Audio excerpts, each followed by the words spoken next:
Let's jump onto the minification and bundling system. So this is again very straightforward. Let's think about minification. What is the minification?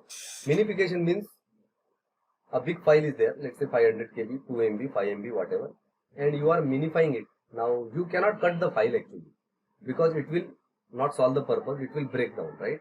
So when we talk about minification, what we do, we minimize it by removing the comments, by removing the extra spaces, extra lines, and there are some algorithms and some online methods also to minify, but we can do it using the Webpack also to get the performance.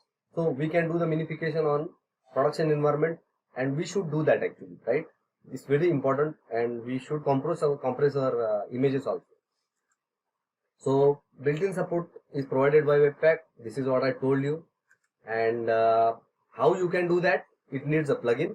Plugin name is the Cursor Webpack plugin for JavaScript minification, and for the CSS minification you need CSS Minimizer Webpack plugin.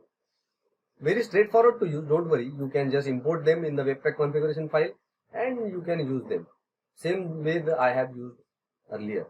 So you see here it will minimize JavaScript and CSS file. I have imported that. You see on the first line I imported Cursor plugin, I have imported CSS Minimizer, then I have used them into the this way, optimization, minimize true. When I say true, that means it will minimize. If it is false, it will not minimize.